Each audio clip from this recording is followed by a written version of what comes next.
1월 9일 오늘의 말씀은 다니엘 4장 1절에서 18절입니다. 느부갓네살 왕은 천하에 거주하는 모든 백성들과 나라들과 각 언어를 말하는 자들에게 조서를 내리노라. 원하노니 너희에게 큰 평강이 있을지어다. 지극히 높으신 하나님이 내게 행하신 이적과 놀라운 일을 내가 알게 하기를 즐겨하노라. 참으로 크도다 그의 이적이여, 참으로 능하도다 그의 놀라운 일이여. 그의 나라는 영원한 나라요, 그의 통치는 대대에 이르리로다. 나 느부갓네살이 내 집에 편히 있으며 내 궁에서 평강할 때에 한 꿈을 꾸고 그로 말미암아 두려워하였으니 곧 내 침상에서 생각하는 것과 머릿속으로 받은 환상으로 말미암아 번민하였었노라. 이러므로 내가 명령을 내려 바벨론의 모든 지혜자들을 내 앞으로 불러다가 그 꿈의 해석을 내게 알게 하라 하였더라. 그때에 박수와 술객과 갈대아 술사와 점쟁이가 들어왔으므로 내가 그 꿈을 그들에게 말하였으나 그들이 그 해석을 내게 알려주지 못하였느니라. 그 후에 다니엘이 내 앞에 들어왔으니 그는 내 신의 이름을 따라 벨드사살이라 이름한 자요, 그의 안에는 거룩한 신들의 영이 있는지라. 거룩한 신들의 영이 있는 자라. 내가 그에게 꿈을 말하여 이르되, 박수장 벨드사살아, 네 안에는 거룩한 신들의 영이 있은즉 어떤 은밀한 것이라도 내게는 어려울 것이 없는 줄을 내가 아노니 내 꿈에 본 환상의 해석을 내게 말하라. 내가 침상에서 나의 머릿속으로 받은 환상이 이러하니라. 내가 본즉 땅의 중앙에 한 나무가 있는 것을 보았는데 높이가 높더니 그 나무가 자라서 견고하여지고 그 높이는 하늘에 닿았으니 그 모양이 땅끝에서도 보이겠고 그 잎사귀는 아름답고 그 열매는 많아서 만민의 먹을 것이 될 만하고 들짐승이 그 그늘에 있으며 공중에 나는 새는 그 가지에 깃들이고 육체를 가진 모든 것이 거기에서 먹을 것을 얻더라. 내가 침상에서 머릿속으로 받은 환상 가운데에 또 본즉 한 순찰자, 한 거룩한 자가 하늘에서 내려왔는데 그가 소리질러 이처럼 이르기를, 그 나무를 베고 그 가지를 자르고 그 잎사귀를 떨고 그 열매를 해치고 짐승들을 그 아래에서 떠나게 하고 새들을 그 가지에서 쫓아내라. 그러나 그 뿌리의 거루터기를 땅에 남겨두고 새와 노줄로 동이고 그것을 들풀 가운데에 두어라. 그것이 하늘 이슬에 젖고 땅의 풀 가운데에서 짐승과 더불어 제 몫을 얻으리라. 또 그 마음은 변하여 사람의 마음 같이 아니하고 짐승의 마음을 받아 7대를 지내리라. 이는 순찰자들의 명령대로요 거룩한 자들의 말대로이니 지극히 높으신 이가 사람의 나라를 다스리시며 자기의 뜻대로 그것을 누구에게든지 주시며 또 지극히 천한 자를 그 위에 세우는 줄을 사람들이 알게 하려 함이라 하였느니라. 나 느부갓네살 왕이 이 꿈을 꾸었나니 너 벨드사살아, 그 해석을 밝히 말하라. 내 나라 모든 지혜자가 능히 내게 그 해석을 알게 하지 못하였으니 오직 너는 능히 하리니 이는 거룩한 신들의 영이 내 안에 있음이라. 아멘.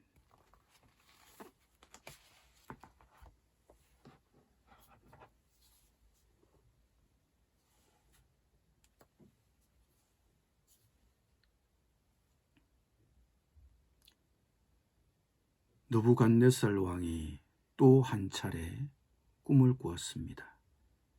거대한 나무가 하늘에 닿을 정도로 자란 꿈을 꾸었습니다.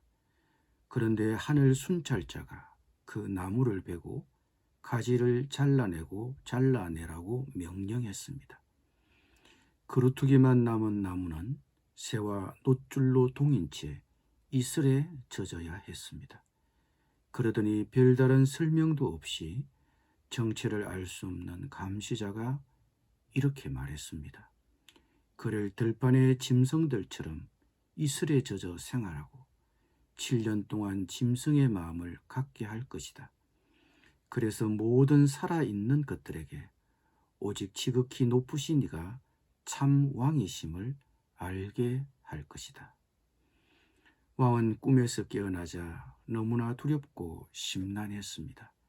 그래서 다니엘을 다시 불러 꿈을 해몽하라고 명령했습니다. 그 꿈은 두려웠습니다. 그러나 그 꿈의 의미는 한마디로 단순했습니다. 내일 본문에서 언급되겠지만 다니엘은 느부갓네살 왕에게 그가 완전히 추락할 날이 올 것이라고 말했습니다. 그가 실성해서 자신이 짐승이라고 믿고 들에서 이슬을 맞으며 하나님만이 참 왕이심을 인정할 때까지 들짐승과 살게 된다는 것이었습니다. 마침내 제정신이 돌아와 왕권을 회복한 느부갓네살 왕은 오늘 본문 1절에서 말하듯이 천하에 거주하는 모든 백성들과 나라들과 각 언어를 말하는 자들이 그의 이런 체험을 통해 배워야 할 교훈을 조서를 내려 선포했습니다. 다니엘 사장은 사실상 그가 나누어 주는 전도지라고 할 수 있습니다. 사장에는 하나님이 느부갓네살의 인생에 행하신 일을 증거한 내용이 기록되어 있습니다. 우리를 포함한 모든 백성들에게 전하는 느부갓네살의 전도지에는 무슨 내용이 들어 있습니까? 17절은 그가 이것을 쓴 이유가 지극히 높으신 이가 사람의 나라를 다스리시며 자기의 뜻대로 그것을 누구에게든지 주시며 또 지극히 천한 자를 그 위에 세우시는 줄을 사람들이 알게 하려 함이라고 말하고 있습니다. 하늘의 순찰자는 먼저 사람들이 지극히 높으신 이가 사람의 나라를 다스리심을 알게 하려는 목적으로 느부갓네살에게 이런 두려운 꿈을 꾸고 이런 무서운 일을 겪게 하셨습니다. 지극히 높으신 하나님은 모든 왕국의 유일한 참 통치자이십니다. 하나님은 느부갓네살에게 만왕의 왕이시며 참된 통치자는 한 분 하나님밖에 없음을 일깨워 주셨습니다.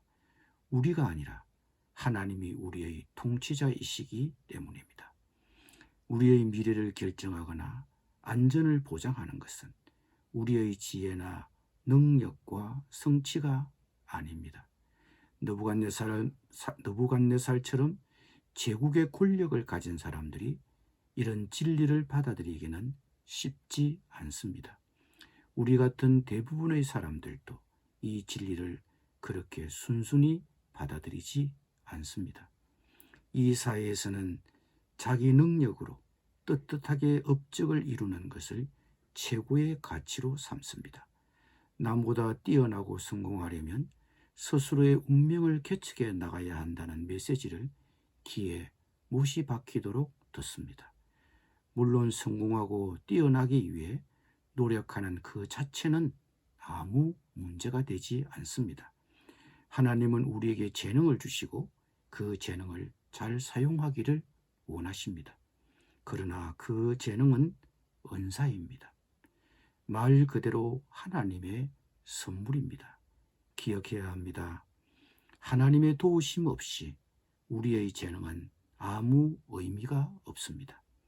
우리의 소망이나 생각과 달리 우리에게는 우리의 운명을 결정할 힘이 없습니다. 하나님만이 주권자이시기 때문입니다. 하나님은 느부갓네살의 꿈과 경험을 통해 권력이 얼마나 허무한지, 우리의 모든 인간적 수단이 얼마나 허망한지를 보여주셨습니다. 느부갓네살의 꿈과 그의 경험은 하나님만이 우리 운명의 최종 결정권자임을 보여줍니다. 그리고 하나님이 허락하셔야만 우리가 성공할 수 있다는 사실 또한 가르쳐주고 있습니다.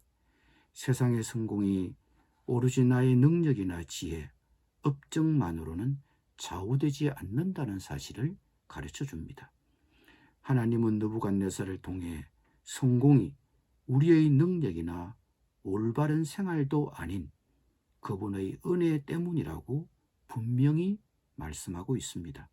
17절은 지극히 높으신 이가 사람의 나라를 다스리시며 자기의 뜻대로 그것을 누구에게든지 주시며 라고 강조합니다. 하나님은 주권자이십니다. 그리고 그분의 뜻에 합당하게 주시는 분입니다. 주님은 우리에게 복 주실 때 우리의 순종을 사용하시지만 우리의 순종만을 근거로 세속적 성공을 허락하시지는 않습니다. 무엇을 이루었습니까? 우리의 순종과 의로운 행위 때문입니까? 그렇지만 우리는 여전히 하나님께 무익한 종일 뿐입니다. 하나님은 작정하신 뜻이 있으셔서 최선이라 생각하시는 대로 우리에게 복을 주십니다. 물론 하나님은 경건한 자를 돌보시지만 경건한 자가 하나님의 축복만 받는 것은 아닙니다. 바로 느부갓네살 왕이 그것을 보여줍니다. 성공을 거두었습니까? 하나님의 은혜 덕분입니다. 하나님은 어떤 선함도 없는 자에게 하나님이 아무 조건 없이 은혜를 베푸신다는 진리를 느부갓네살은 우리에게 보여주고 있습니다. 우리가 그분의 자녀된 것은 오직 은혜입니다. 우리의 죄에도 불구하고 하나님은 우리를 사랑하십니다. 아무런 자격이 없음에도 우리를 하늘나라 가족으로 삼아 주셨습니다. 우리가 하나님 앞에 설 수 있는 것은 오직 하나님의 은혜입니다. 하나님이 우리를 사랑하시는 까닭은 우리가 착해서가 아니라 오직 하나님의 은혜 때문임을 우리는 잊지 말아야 합니다. 기도드리겠습니다. 주님, 우리의 미래를 결정할 수 있는 것은 우리의 지혜나 능력이 아니라 하나님의 주권에 있음을 고백합니다. 우리의 성공이 오로지 우리의 능력이나 지혜, 업적만으로는 좌우되지 않으며 오직 하나님의 은혜 때문에 있음을 고백합니다. 하나님의 작정하신 뜻대로 우리를 최선으로 사용해 주시옵소서. 예수님의 이름으로 기도드립니다. 아멘.